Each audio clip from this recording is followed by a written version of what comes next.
পাহারাদারের যেরকম দায়িত্ব হলো চোরায় যেন নির্বিঘ্নে চুরি করে ফিরতে না পারে, ডাকাত যেন ডাকাতি করে নির্বিঘ্নে চলে যেতে না পারে, সন্ত্রাসী যেন সন্ত্রাস করে নির্বিঘ্নে চলে যেতে না পারে, সন্ত্রাসকে প্রতিহত করা, ডাকাতদেরকে প্রতিহত করা, চোরদেরকে ধরে বেঁধে রাখা যেরকম পাহারাদারের দায়িত্ব, দ্বীনের মধ্যে যারা চুরি করতে আসবে, কোরআন এবং হাদিসের যারা অপব্যাখ্যা করতে আসবে, তাদের দাঁত ভাঙা জবাব দেওয়াই আলেমদের দায়িত্ব।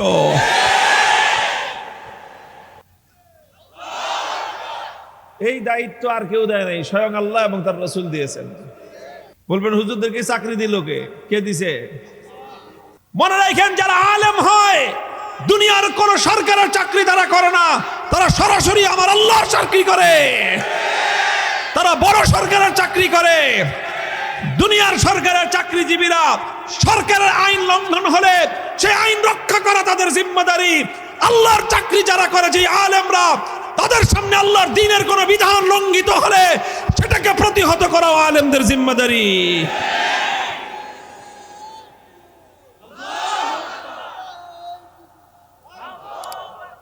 কোরআন হাদিসের দ্বারা যেই কথা প্রমাণিত হয়ে গেল একজন ইমানদার বিশ্বাসী ব্যক্তির কাছে, সেই কথা বিশ্বাস করার জন্য কোরআন হাদিসের পরে আর কোনো দলিলের প্রয়োজন নাই। এই শিক্ষাটাকেই জীবনে ধারণ করতে হবে ইনশাআল্লাহ। বলেন ইনশাআল্লাহ, বলেন। প্রত্যেকটা কথা, কাজ, বিশ্বাস, চিন্তা, চেতনা, ইমানদার তাকেই বলা হয়, বিশ্বাসী তাকেই বলা হয় যে তার বিশ্বাসকে গঠন করে কোরআন হাদিসকে নির্ভর করে, যে তার আমলকে গঠন করে কোরআন হাদিসকে নির্ভর করে, যে তার কথা এবং বক্তব্য বলে কোরআন হাদিসকে নির্ভর করে, যে ব্যক্তি তার চিন্তাকে গঠন করে কোরআন হাদিসকে নির্ভর করে, তার ব্যক্তি চলে কোরআন হাদিসকে নির্ভর করে, তার পরিবার চলে কোরআন হাদিসকে নির্ভর করে, তার ব্যবসা বাণিজ্য চলে কোরআন হাদিসকে নির্ভর করে, তার সমাজ এবং রাষ্ট্র চলে কোরআন হাদিসকে নির্ভর করে, রাজনীতি করে কোরআন হাদিসকে নির্ভর করে, তাকেই বলা হয় ইমানদার।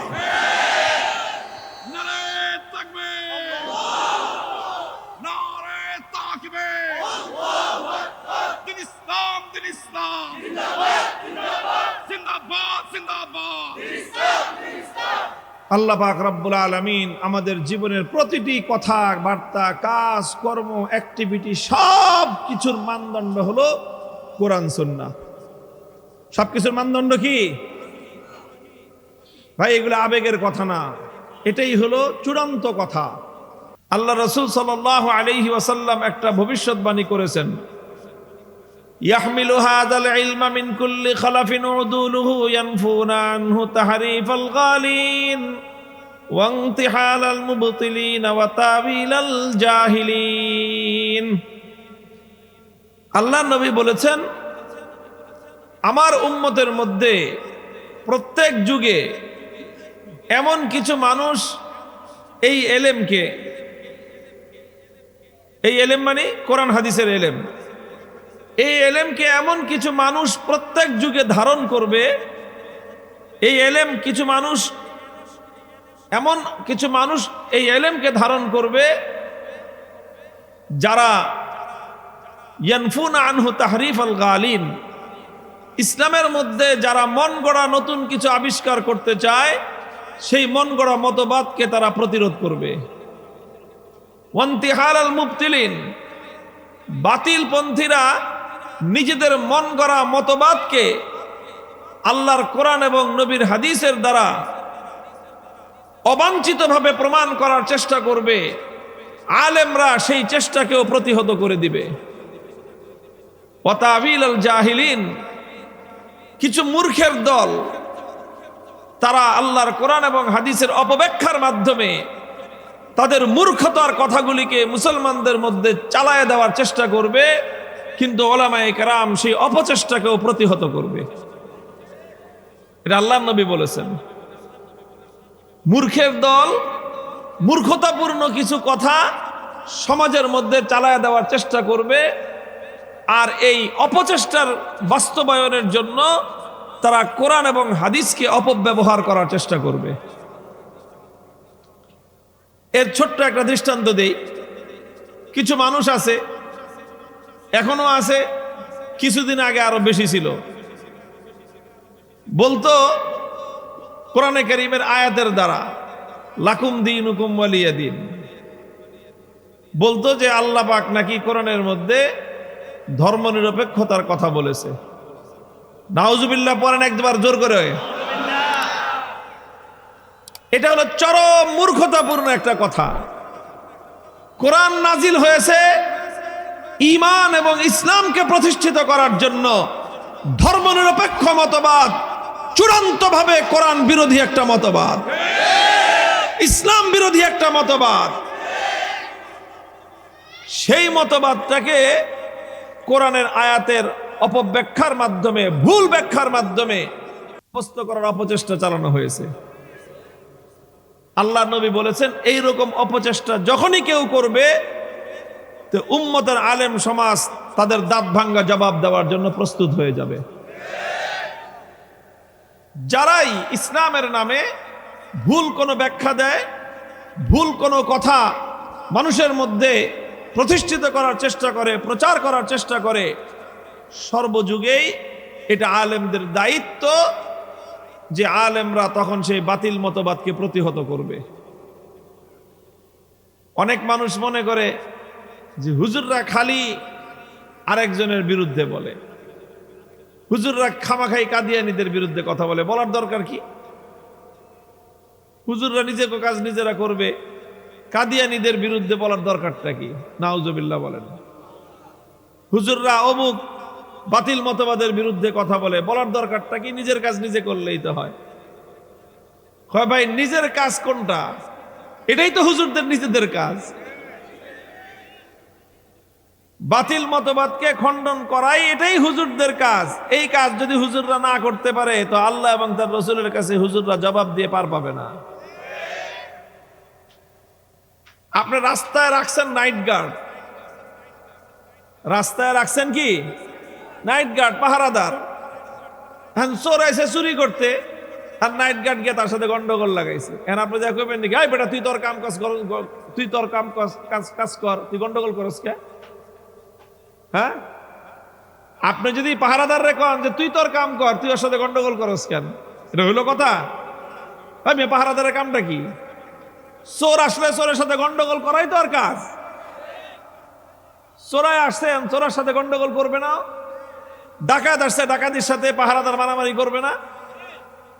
তো যদি মারামারি না করে আর যদি ডাকাইতে ডাকাতি করে নিয়ে যায়, ও যদি গন্ডগোল না করে, চোরাই যদি চুরি করে নিয়ে যায়, তাহলে পাহারাদারের চাকরি থাকবে?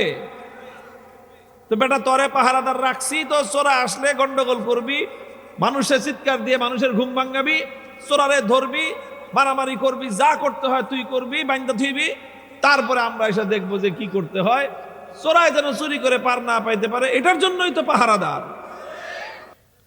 তো নাইট গার্ডের যেরকম দায়িত্ব, এটা পাহারাদারের যেরকম দায়িত্ব হলো চোরাই যেন নির্বিঘ্নে চুরি করে ফিরতে না পারে, ডাকাত যেন ডাকাতি করে নির্বিঘ্নে চলে যেতে না পারে, সন্ত্রাসী যেন সন্ত্রাস করে নির্বিঘ্নে চলে যেতে না পারে। সন্ত্রাসকে প্রতিহত করা, ডাকাতদেরকে প্রতিহত করা, চোরদেরকে ধরে বেঁধে রাখা যেরকম পাহারাদারের দায়িত্ব, দ্বীনের মধ্যে যারা চুরি করতে আসবে, কোরআন এবং হাদিসের যারা অপব্যাখ্যা করতে আসবে, তাদের দাঁত ভাঙা জবাব দেওয়াই আলেমদের দায়িত্ব।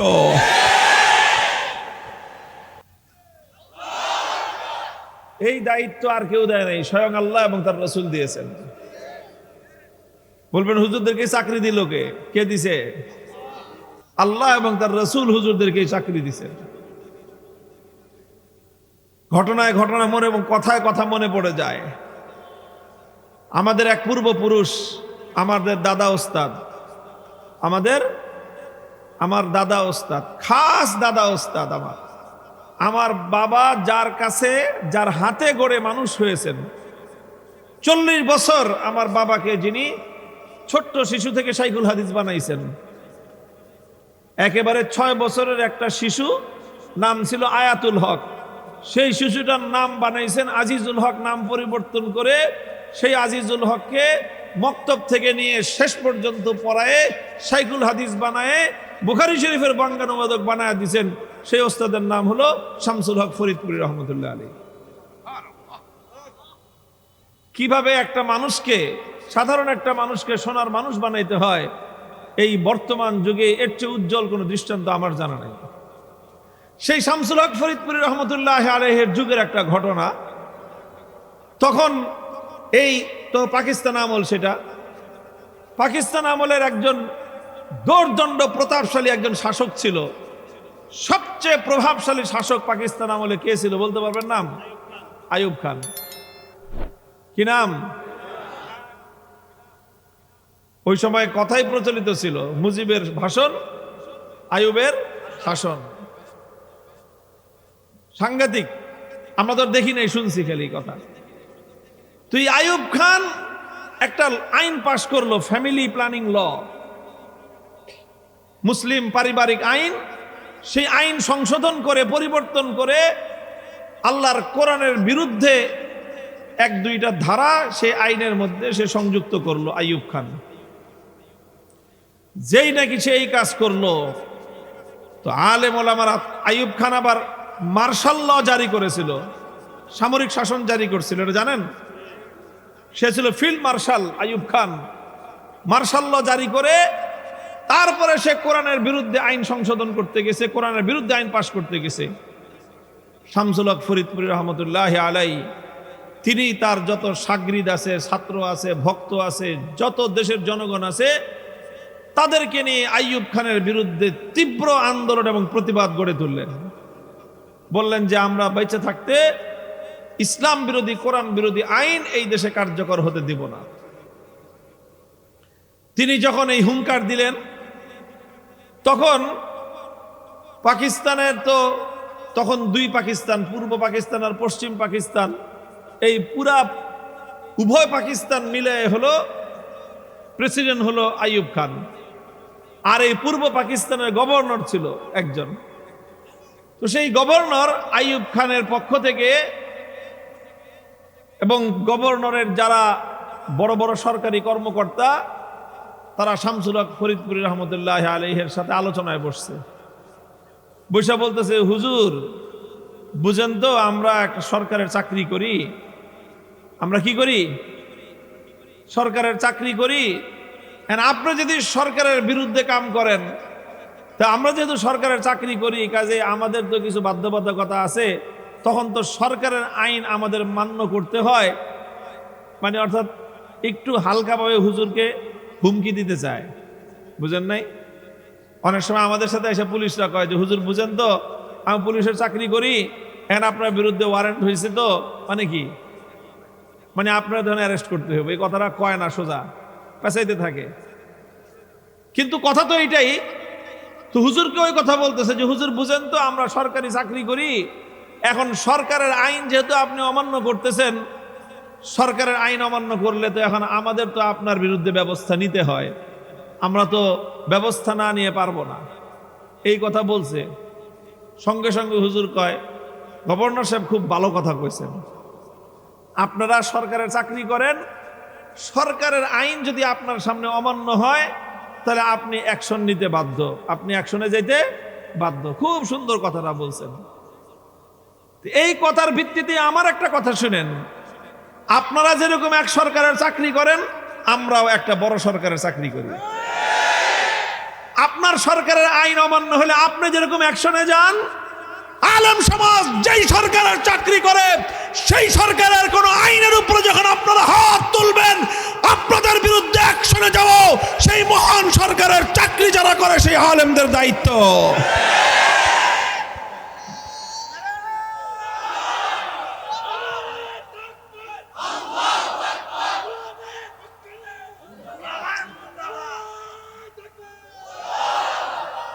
মোহতারাম হাজিরিন, এই যে কথাটা যে আমরাও এক বড় সরকারের কি করি, আমরাও এক বড় সরকারের চাকরি করি। ভাই, তুমি যেই সরকারের চাকরি করো, ওই সরকার তোমাকে 60 বছর পর্যন্ত বা 50 বছর পর্যন্ত চাকরিতে রাখবে, তোমাকে বেতন দিবে, চাকরির মেয়াদ শেষ হয়ে গেলে তোমাকে একটা পেনশন দিবে। এই তো হলো তোমার সরকারের ফ্যাসিলিটি। এতটুকু ফ্যাসিলিটি পায়া তুমি সেই সরকারের আইন অমান্য হইতে দেখলে তুমি আইসা হুমকি দাও যে তুমি অ্যাকশন নিবা। আর যারা আলেম, কোরআন এবং হাদিসের এলেম যারা পক্ষে ধারণ করেছে, এই যে নতুন হুজুররা সুন্দর করে সাজা গুজা বইছেন, সব বইছে না? এই যে দেখছেন না, মনে হয় যে একেবারে নতুন জামাই সব। মাশাআল্লাহ, মাশাআল্লাহ বলেন। সাজগুজ করছে, সুন্দর করে সাজছে, সুন্দর জিনিস। এনাদেরকে আজকে দুইটা জিনিস দেওয়া হবে। কয়টা জিনিস? পাগড়ি কি দিবেন আজকে? তো একটা দেওয়া হবে মাথায়, এটার নাম যেটা দেওয়া হবে এটার নাম হলো আমামাতুশ শারাফ, আরবিতে বলে, উর্দুতে বলে দস্তারে ফজিলত, বাংলায় হলো সম্মানের পাগড়ি। কি দেওয়া হবে? মাথায় দেওয়া হবে সম্মানের পাগড়ি। এটা হলো একটা জিনিস। তো পাগড়ি দেওয়ার মাধ্যমে তাদেরকে কি করা হবে? সম্মান দেখানো হবে, তাই না? আচ্ছা, আর দেওয়া হবে কি? একটা খেতাব দেওয়া হবে। কি দেওয়া হবে? কি খেতাব? মাওলানা, আলেম। এই যে আলেমের খেতাব যারা পাবেন আর এই সম্মানের পাগড়ি যারা পাবেন, মনে রাখেন এই খেতাব মাগনা না, আর এই সম্মান ফাও না। এই খেতাব আর এই সম্মানের পিছনে একটা দায়িত্ব আছে। কি আছে? ওই দায়িত্ব পালন করবেন, খেতাবও পাবেন, সম্মানও পাবেন। দায়িত্ব পালন করবেন না, খেতাব আর সম্মান তো দূরের কথা, পানিশমেন্ট অপেক্ষা করবে। সরকারি চাকরি করেন, যত বড় সরকারি চাকরিজীবী তত বড় তার সম্মান, তত বড় তার খেতাব। কিন্তু যদি দুর্নীতিতে ধরা পড়ছেন, তাহলে মনে রাখবেন তত বড় পানিশমেন্ট। অন্যায় করে দায়িত্ব পালন যদি ব্যর্থ হয়, দায়িত্ব পালনে যদি গাফলাতি করে, যত বড় কর্মকর্তা তত বড় দায়িত্ব। সেই দায়িত্ব পালন করলে তার তত বড় সম্মান, তত বড় তার ফ্যাসিলিটি। সেই দায়িত্ব পালন করতে ব্যর্থ হলে তার তত বড় পানিশমেন্ট, তত বড় শাস্তি। কথাগুলো ঠিক আছে আমার?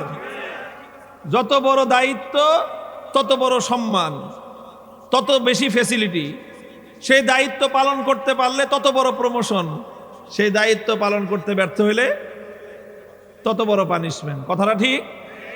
দেখেন না কত বড় বড় সরকারি কর্মকর্তা জেলের মধ্যে গিয়ে পৌঁছতেছে। দেখেন, পুলিশের প্রধান ছিল আইজিপি। আইজিপি বুঝেন? পুলিশ প্রধান, পুলিশ প্রধান IGP, inspector general of police, পুলিশের প্রধান। একজন তো ভাগুরা, পলাতক আছে একজন, আরেকজন অ্যারেস্ট আছে, 5 বছরের সাজা হয়েছে তার। তাও হয়েছে কি? রাজ সাক্ষী হয়ে। রাজ সাক্ষী না হইলে ঝুলতো, ফাঁসি হইতো। তার সাক্ষীর উপর ভিত্তি করে প্রধানমন্ত্রী আর স্বরাষ্ট্রমন্ত্রী দোনোটার ফাঁসি হয়েছে এই আইজিপি সাহেবের সাক্ষীর উপরে। উনি যদি রাজ সাক্ষী না হইতেন তাহলে ওনারও কি হইতো? ফাঁসির অর্ডার হইতো। তাহলে আইজিপি সম্মানটা যেরকম বড় ছিল, পদটা যেরকম বড় ছিল, ফ্যাসিলিটিও তত বেশি ছিল। বেতন ছিল, ভাতা ছিল, গাড়ি ছিল এবং কত কিছু ছিল। বাপরে বাপ! হ্যাঁ, রাস্তা দিয়ে গেলে ওই রাস্তাঘাট বন্ধ থাকতো কয়েক ঘন্টা। এত বড় সম্মান তার ছিল। দায়িত্বটা ঠিক মতো পালন করলে সেই সম্মান আল্লাহ আরো বাড়ায় দিতেন। দায়িত্ব পালনে গাফলতি হয়েছে, হাতের মধ্যে হ্যান্ডকাপ পরাইয়া শাস্তি হয়েছে। তাও শেষ মুহূর্তে গিয়ে কোন রকম বেঁচে গেছে দেখে 5 বছরের শাস্তি হয়েছে। তো ঠিক তদ্রূপ এটা দুনিয়ার সরকারের চাকরির যেরকম বিধি, এটা মনে রাখেন, যারা আলেম হয় দুনিয়ার কোন সরকারের চাকরি তারা করে না, তারা সরাসরি আমার আল্লাহর চাকরি করে। তারা বড় সরকারের চাকরি করে। দুনিয়ার সরকারের চাকরিজীবীরা সরকারের আইন লঙ্ঘন হলে সেই আইন রক্ষা করা তাদের জিম্মাদারি। আল্লাহর চাকরি যারা করে, যে আলেমরা, তাদের সামনে আল্লাহর দ্বীনের কোন বিধান লঙ্ঘিত হলে সেটাকে প্রতিহত করা আলেমদের জিম্মাদারি।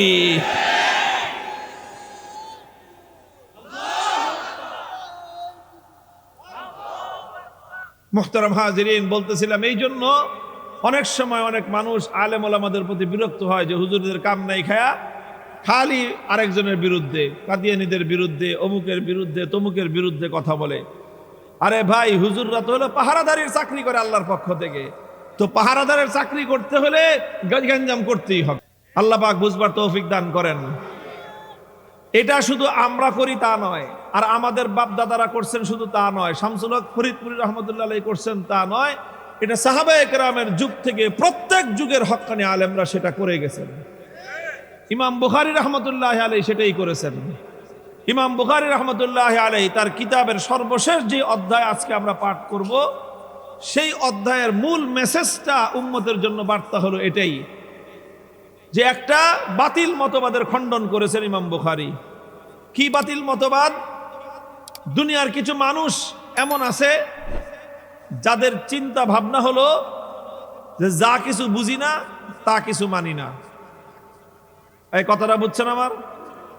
দুনিয়ার কিছু মানুষের নীতি কি, পলিসিটা কি? কি বললাম? যা কিছু বুঝি না তা কিছু মানি না।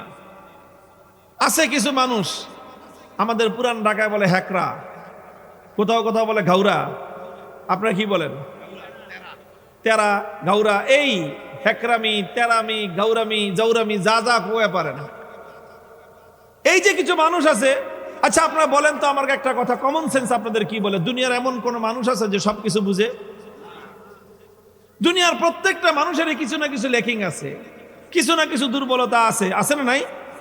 দুনিয়ার সবচেয়ে বড় আলেমেরও কিছু ভুল আছে, দুনিয়ার সবচেয়ে বড় জ্ঞানী তারও কিছু দুর্বলতার জায়গা আছে, দুনিয়ার যত বড় বুদ্ধিমান হোক তারও কোনো না কোনো জায়গায় দুর্বলতার জায়গা আছে, যত বড় শক্তিশালী মানুষ হোক তারও কিছু না কিছু দুর্বলতার জায়গা। সমস্ত দুর্বলতার ঊর্ধ্বে একমাত্র মহান সত্তাকে, যার কোনো দুর্বলতা নাই, যার কোনো ল্যাকিংস নাই, কোনো ধরনের দুর্বল দিক নাই, তিনি হলেন একমাত্র মহাশক্তিমান, সর্বশক্তিমান আল্লাহ রাব্বুল ইজ্জত। তো মুহতারাম হাজিরিন, কিছু মানুষ আছে এরকম, তারা এই জিনিসটা বুঝতে চায় না। তারা বলে আমি যেটা বুঝি না আমি সেটা মানি না। তো ভাই কিরকম কথা? তুমি যেটা বুঝো না সেটা তুমি মানবা না, এই কথা কোনো যুক্তিসম্মত কথা না। বরং তুমি যেটা বুঝো না সেটা বুঝার চেষ্টা করো, বুঝার চেষ্টা করো। যতটুকু বুঝতে পারবা ততটুকু বুঝবা, যতটুকু বুঝতে না পারবা একটা জায়গায় গিয়ে তোমাকে সারেন্ডার করতে হবে যে ভাই আমি বুঝতে পারতেছি না। বুঝতে না পারাটা তোমার ব্যর্থতা, এটা সত্যের ব্যর্থতা নয়। তো এরকম কিছু মানুষ যখন তাদেরকে বলা হলো আল্লাহ পাক রব্বুল আলামিন কিয়ামতের দিন বান্দার আমল, বান্দার কথাবার্তা, বান্দার কাজকর্ম এই সব কিছু আল্লাহ পাক ওজন দিয়ে পরিমাপ করে প্রমাণ করবেন যে কার নেকি বেশি কার বদি বেশি। যে কিছু মানুষ তারা এরকম মনে করে যে এই যে আল্লাহ পাক কিয়ামতের দিন সমস্ত মানুষের আমল, মানুষের কাজকর্ম, মানুষের কথাবার্তা এই সব কিছু আল্লাহ পাক রব্বুল আলামিন ওজন দিবেন, পরিমাপ করবেন।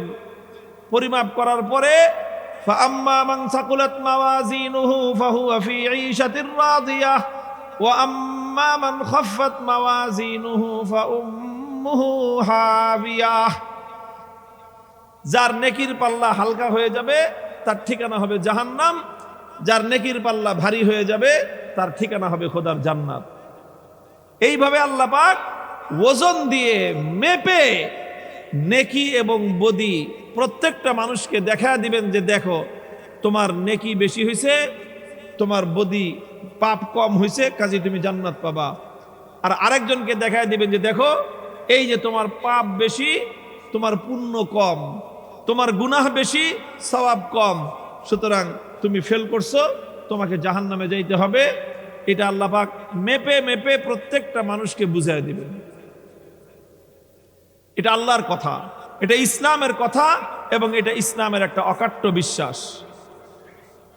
কিন্তু কিছু মানুষ ওই যে হ্যাকরামি শুরু করলো, কয় মানুষের আমল এটা মাপে কেমনে, মানুষের কথা মাপে কেমনে, মানুষের কথা মাপে কেমনে, মানুষের আমল মাপে কেমনে, মানুষের আমল ধরা যায় না, ছোঁয়া যায় না।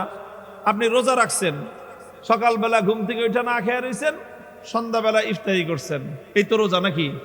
আচ্ছা এটা মাপবেন কেমনে? এটা মাপে কেমনে? কিছু মানুষের বুঝে আসে না যে রোজা আবার মাপে কেমনে। একবার আপনি বললেন সুবহানাল্লাহ, আলহামদুলিল্লাহ, আল্লাহু আকবার, একবার দুরূদ শরীফ পাঠ করলেন, নেকি হয়েছে না হয় নাই? আমি আলহামদুলিল্লাহ বললাম, নেকি হইলো, এটা মাপে কেমনে? আবার নেকি কি দেখা যায় না, ছোঁয়া যায় না, ধরা যায়? এটা কিছুই তো করা যায় না, মাপে কেমনে? কিছু মানুষ আছে এরকম যে কেমনে মাপবে এটা বুঝে আসে না। এটা অনেকেরই বুঝে না আসতে পারে, আমার আপনার কারোর, অনেকের দুনিয়ার সব কথা সবার কি আসে না, বুঝে। কিন্তু ওই যে কিছু বললাম, কি আছে কিছু মানুষ, কি বললাম, গাড়তারা, যেহেতু বুঝি না সেহেতু মানি না। বুঝতে পারছেন কথা?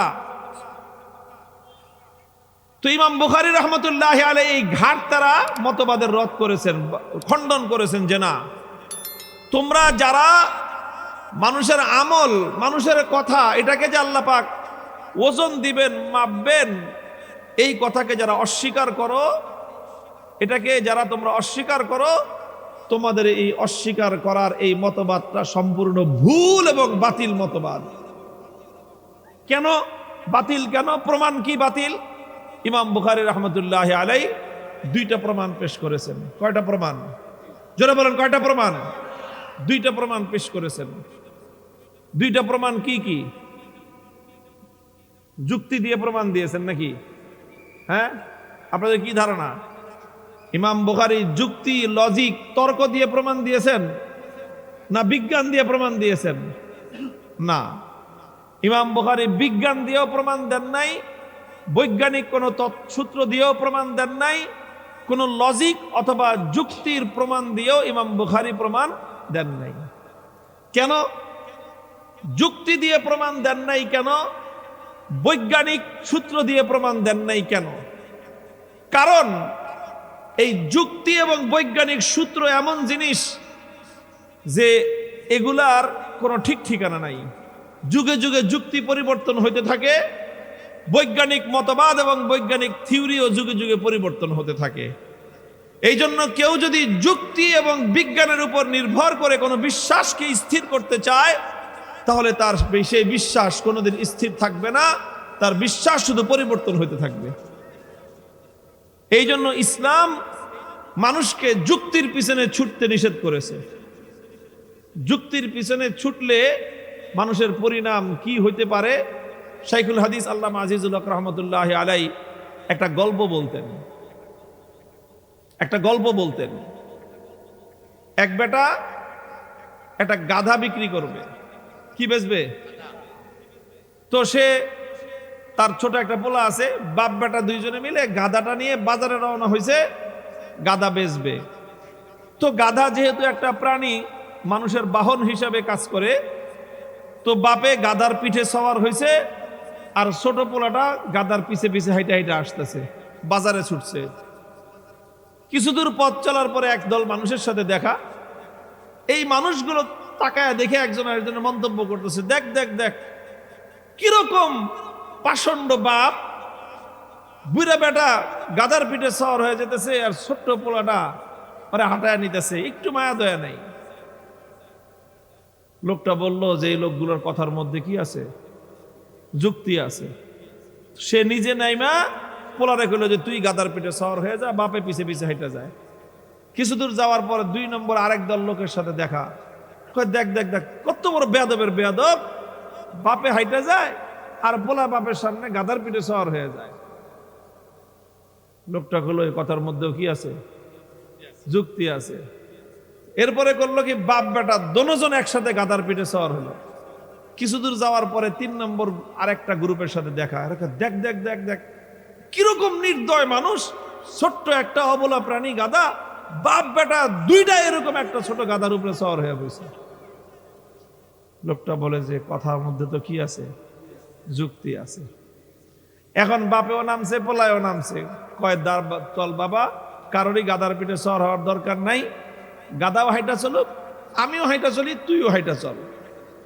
এখন বাপেও হাঁটে, পোলায়ও হাঁটে, গাধায়ও হাঁটে। কিছু দূর যাওয়ার পর 4 নম্বর গ্রুপের সাথে দেখা। এরা কয় দেখ 3টা গাধা হাইটা যায়। কয় গাধা? 3 গাধা হইলো কেমনে? একটা তো অরিজিনাল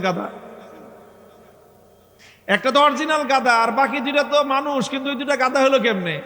কয় গাধা না হইলে তোর কাছে আল্লাহ পাক একটা বাহন দিছে, ধরে নেন না ওই যুগের, বর্তমান যুগের মোটরসাইকেল।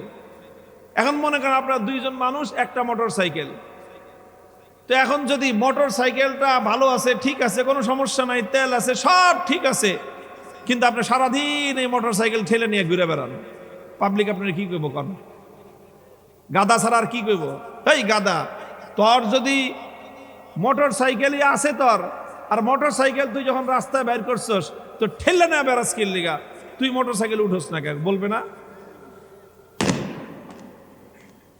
তো বললো যে তোমাকে আল্লাহ পাক একটা বাহন দিছে, হয় তুমি বাহনে চড়ো, নাহলে তোমার পোলারে আরোহণ করাও। এটা কিরকম? বাহনও হাইটা যায়, যাত্রীও হাইটা যায়, তা গাদা ছাড়া আর কি? লোকটা বলল কথার মধ্যে কি আছে? যুক্তি আছে। এখন ওর মাথা ঘুরাইতেছে যে কর্মটা কি?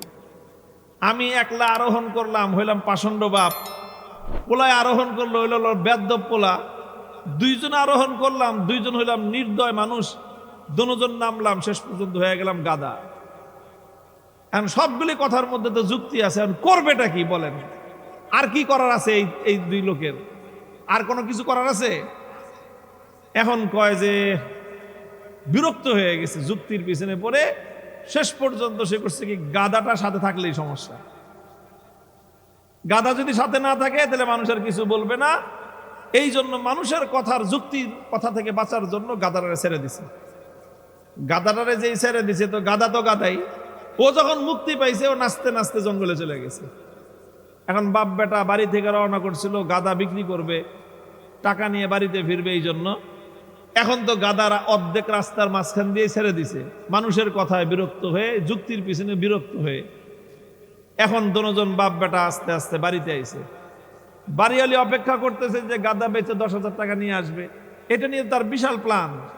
এই টাকা দিয়ে কারে দাওয়াত খাওয়াবে, বাড়িতে কি ফার্নিচার কিনবে, নিজের জন্য কসমেটিক্স কিনবে, নিজের জন্য 3 পিস কিনবে, শাড়ি কিনবে, তার বিশাল একটা প্ল্যান।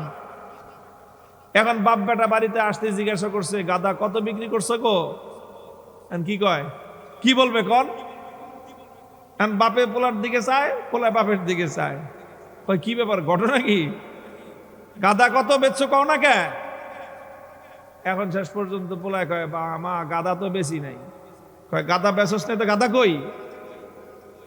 এখন কয় বাপে তো মানুষের যুক্তির পিছের পাল্লায় পড়ে বিরক্ত হয়ে গাদা ছেড়ে দিছে, গাদা তো গেছে গিয়া জঙ্গলে।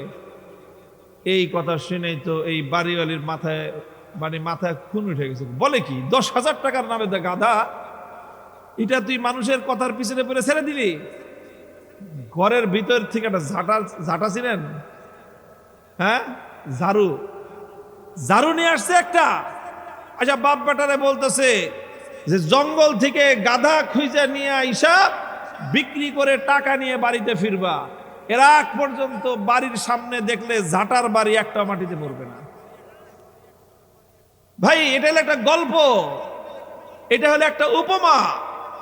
এই উপমার দ্বারা সাব্যস্ত করা হয় এই কথা, আল্লাহর কোরআন এবং নবীর সুন্নাহকে বাদ দিয়ে যারা তাদের নিজেদের জীবনের গতিকে যুক্তির পিছনে ছুটে দিবে, যুক্তির পিছনে ছুটতে ছুটতে ছুটতে ছুটতে শেষ বিচারে কপালে ঝাঁটার বাড়ি ছাড়া কিছুই জুটবে না।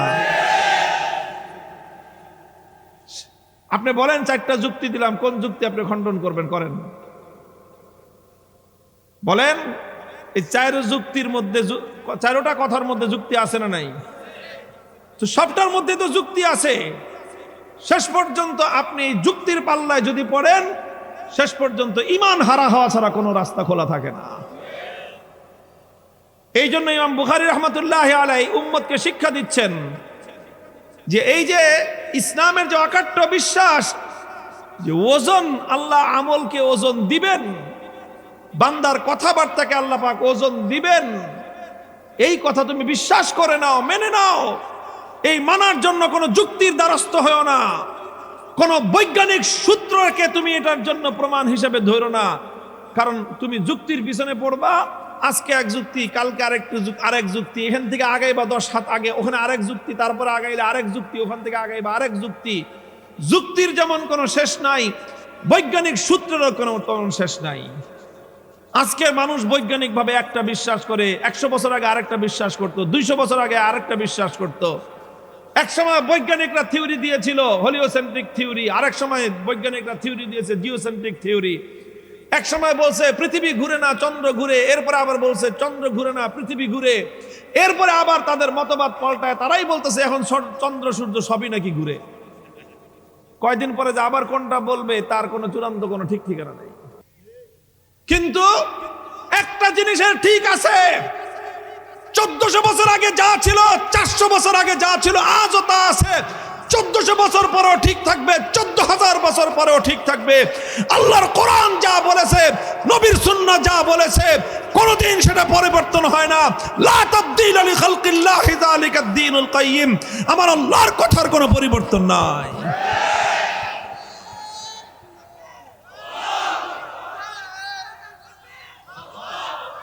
আল কোরআনের আলো ঘরে ঘরে চালো, আল হাদিসের আলো সংসদে চালো, আল কোরআনের আলো সংসদে চালো। নারে তাকবীর। মুহতারাম হাজিরিন, এই জন্যই ইসলামের মূল থিওরি, ইসলামের মূল শিক্ষাটাই ইমাম বুখারী এখানে উপস্থাপন করেছেন। বাতিল মতবাদ করতে গিয়ে, ভুল মতবাদ খণ্ডন করতে গিয়ে ইমাম বুখারী রাহমাতুল্লাহি আলাইহি উম্মতকে শিক্ষা দিয়েছেন, হে উম্মত, তুমি যে কোনো বিশ্বাসকে ধারণ করবা, যে কোনো আমলকে ধারণ করবা, যে কোনো বক্তব্য দিবা, যে কোনো চিন্তাকে তুমি নিজস্ব চিন্তা হিসেবে গ্রহণ করবা, তার পিছনে তোমার দুইটা প্রমাণ থাকতে হবে। কয়টা প্রমাণ? এক নম্বর প্রমাণ হলো কিতাবুল্লাহ, দুই নম্বর প্রমাণ হলো সুন্নাতু রাসূলিল্লাহ। এক নম্বর প্রমাণ হলো আল্লাহর কিতাব কোরআনের প্রমাণ, দুই নম্বর প্রমাণ হলো আল্লাহর নবীর সুন্নাহ হাদিসের প্রমাণ। তারাকতু ফীকুম আমরাইন লান তাদিল্লু মা তামাসসাকতুম বিহিমা কিতাবাল্লাহি ওয়া সুন্নাত রাসূলিহি। আল্লাহর পয়গম্বর বিশ্ব নবী মুহাম্মদ আরবি সাল্লাল্লাহু আলাইহি ওয়াসাল্লাম দুনিয়া থেকে বিদায় নেওয়ার আগ দিয়ে তিনি উম্মতকে বলে গিয়েছেন, আমার উম্মত রে, আমি তোমাদের কাছ থেকে বিদায় নিয়ে যাচ্ছি, তবে আমি তোমাদেরকে নিঃস্ব করে রেখে যাচ্ছি না। তোমাদের মাঝে আমি দুটি জিনিস রেখে যাচ্ছি, যতদিন পর্যন্ত এই দুই জিনিস তোমরা আঁকড়ে ধরে রাখবে, ততদিন পর্যন্ত পৃথিবীর কোন শক্তি তোমাদেরকে মিসগাইড করতে পারবে না, বিভ্রান্ত এবং পথভ্রষ্ট করতে পারবে না। এক নম্বর জিনিসের নাম হলো আল্লাহর কিতাব কোরআন, দুই নম্বর জিনিসের নাম হলো আমার নবীর সুন্নাহ তথা হাদিস। এই জন্য ইমাম বুখারী রাহমাতুল্লাহি আলাইহি ইসলামের এই অকাট্য বিশ্বাস, আল ওয়াজনু হাক্কুন, কিয়ামতের দিন আল্লাহ পাক রব্বুল আলামিন প্রত্যেকটা মানুষের প্রত্যেকটা আমল, প্রত্যেকটা কথাকে আল্লাহ পাক ওজন দিবেন, পরিমাপ করবেন।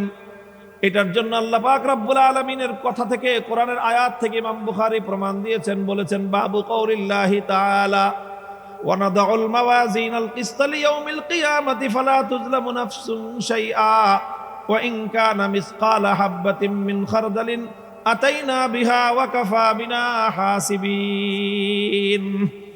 আল্লাহ বলেন যে আমি কিয়ামতের দিন একটা পরিমাপ যন্ত্র, কি বললাম, মাপার যন্ত্র, মিজানের বহুবচন মাওয়াজিন, মিজান বলা হয় মাপার যন্ত্রকে।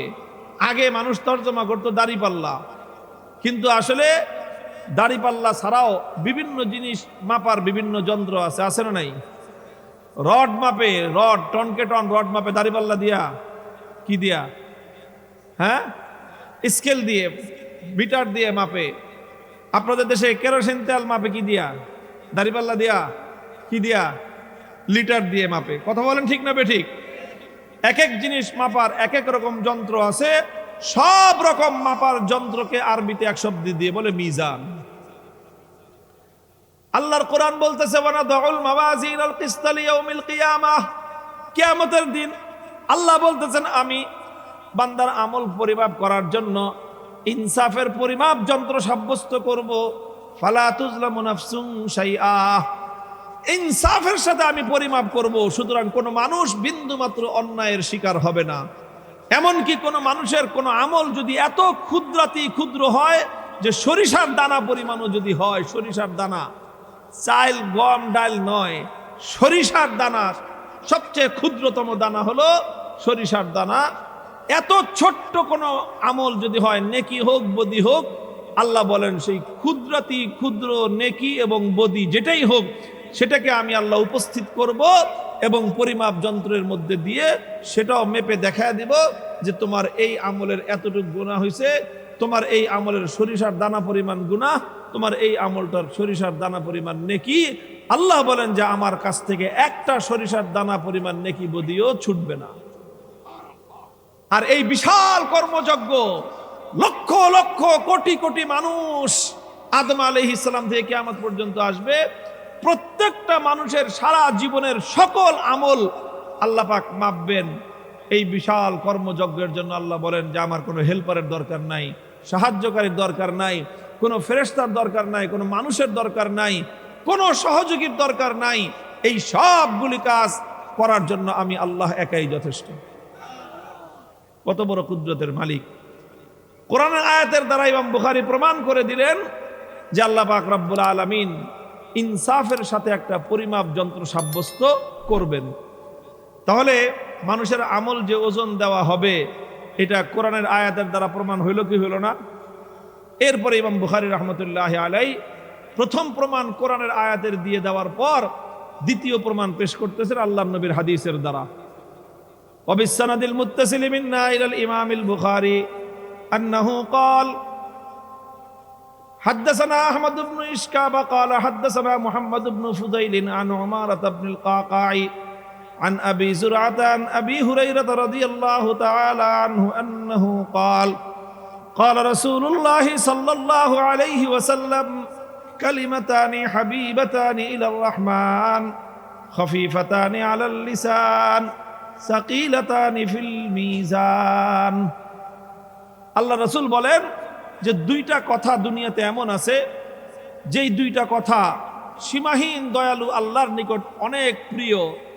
খফিফাতানি আলাল লিসান, কথা দুইটা এত ছোট এবং এত সহজ যে মুখে যে কেউ চাইলে উচ্চারণ করতে পারবে। এত সহজ, এত ছোট, কিন্তু এত ছোট হলে কি হবে? কিয়ামতের দিন এটা নেকির পাল্লায়, নেকি ওজন দেওয়ার সময় এই দুইটা কথার নেকি অনেক ভারী হয়ে যাবে। সাকিলাতানি ফিল মিজান, পরিমাপ যন্ত্রের মধ্যে এই দুই কথার নেকি অনেক ভারী হয়ে যাবে।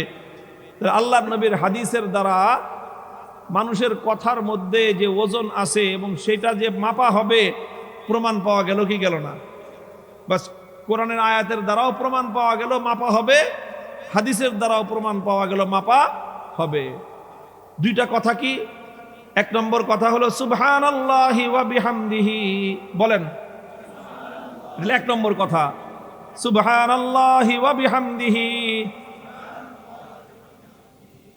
এটা কয় নম্বর গেল? সুবহানাল্লাহি ওয়া বিহামদিহি। দুই নম্বর কথা হলো সুবহানাল্লাহিল আযীম। এই দুই কথা সীমাহীন দয়ালু আল্লাহর কাছে অনেক প্রিয়, বলতে সহজ কিন্তু এটার নেকির ওজন অনেক বেশি। বান্দা বলতে থাকবে আর তার নিজেরও ধারণা খুব বেশি নেকি কামাই নাই, কিন্তু কিয়ামতের দিন যখন এটার মাপ দাম বের হবে তখন দেখবে ওরে বাপরে বাপ, মনে করছিলাম সামান্য জিনিস, এটা দিয়ে হীরার টুকরা, এগুলো তো হীরার টুকরা। হাই ভাই, হীরা কি কেজি হিসাবে বিক্রি হয়? হীরা না মন হিসাবে বিক্রি হয়, না টন হিসাবে? কেমনে বিক্রি হয় হীরা? একেবারে ছটা কোনা ভরি রত্তি হিসাবে ব্যবহার হয়। এতটুকু হীরা, নাকের ফুলের মধ্যে একটু হীরা লাগায় দেয়, ওরে বাবা ডায়মন্ড। এতটুকু ছোট্ট একটা নাক ফুল, দাম কত? 50,000। হীরার নেকলেট দাম কত? 3 কোটি টাকা। সামান্য জিনিস, ছোট্ট জিনিস, দাম অনেক হিউজ দাম। জিনিস ছোট, দাম অনেক বেশি। অনেক সময় মরিচ সাইজ হয় এত বড়, আগে সৌদি আরবে মরিচ যেত দেখতে ভেন্ডির মতো দেখা যায়। ঢেঁড়সে বোঝেন না? ঢেঁড়স এত বড় কাঁচা মরিচ দেখলে ডরাইবেন, পরে কামড় দিয়ে দেখবেন যে ঢেঁড়সের মতো পানিসা লাগে। আবার মরিচ আছে বাংলাদেশে বিন্দি মরিচ, এতটুকু ছোট ছোট সাইজ হলে কি হবে? বিন্দি মরিচ, একটা কামড় দিয়ে দেখেন জালটা কি পরিমাণ আছে না নাই? খফিফাতানি আলাল লিসানি সাকিলাতানি ফিল মিজান, কথা দুটো মুখে উচ্চারণ করতে সহজ কিন্তু নেকির পাল্লার মধ্যে অনেক ভারী হয়ে যাবে। আল্লাহর কোরআনের আয়াতের দ্বারাও সাব্যস্ত হলো বান্দার আমল ওজন হবে, নবীর হাদিসের দ্বারাও প্রমাণ হলো বান্দার আমল ওজন হবে। কোরআন হাদিসের দ্বারা যেই কথা প্রমাণিত হয়ে গেল একজন ইমানদার বিশ্বাসী ব্যক্তির কাছে, সেই কথা বিশ্বাস করার জন্য কোরআন হাদিসের পরে আর কোনো দলিলের প্রয়োজন নাই। এটাই হলো ইমাম বুখারী রাহমাতুল্লাহি আলাইহির শিক্ষা। এই শিক্ষাটাকেই জীবনে ধারণ করতে হবে ইনশাআল্লাহ। বলেন ইনশাআল্লাহ, বলেন। প্রত্যেকটা কথা, কাজ, বিশ্বাস, চিন্তা, চেতনা ইমানদার তাকেই বলা হয়, বিশ্বাসী তাকেই বলা হয় যে তার বিশ্বাসকে গঠন করে কোরআন হাদিসকে নির্ভর করে, যে তার আমলকে গঠন করে কোরআন হাদিসকে নির্ভর করে, যে তার কথা এবং বক্তব্য বলে কোরআন হাদিসকে নির্ভর করে, যে ব্যক্তি তার চিন্তাকে গঠন করে কোরআন হাদিসকে নির্ভর করে, তার ব্যক্তি চলে কোরআন হাদিসকে নির্ভর করে, তার পরিবার চলে কোরআন হাদিসকে নির্ভর করে, তার ব্যবসা বাণিজ্য চলে কোরআন হাদিসকে নির্ভর করে, তার সমাজ এবং রাষ্ট্র চলে কোরআন হাদিসকে নির্ভর করে, রাজনীতি করে কোরআন হাদিসকে নির্ভর করে, তাকেই বলা হয় ইমানদার। নারে তাকবীর, নারে তাকবীর, দিন ইসলাম, দিন ইসলাম, জিন্দাবাদ, জিন্দাবাদ। আল্লাহ পাক রব্বুল আলামিন আমাদের জীবনের প্রতিটি কথা, বার্তা, কাজ, কর্ম, অ্যাক্টিভিটি সব কিছুর মানদণ্ড হলো কোরআন সুন্নাহ। সবকিছুর মানদণ্ড কি ভাই? এগুলো আবেগের কথা না, এটাই হলো চূড়ান্ত কথা, এটাই হলো ঈমানের কথা, বিশ্বাসের কথা। এই শিক্ষাটাই ইমাম বুখারী রাহমাতুল্লাহি আলাইহি তার সর্বশেষ এই অধ্যায়ের মধ্যে দান করলেন। আমি আলোচনাটা শেষ করলাম, এখন আরো জরুরি কিছু কাজ আছে। এই জরুরি কাজগুলি ফালায় রেখা কে কে উঠে যাবেন বলেন তো, হাত উঠান দেখি।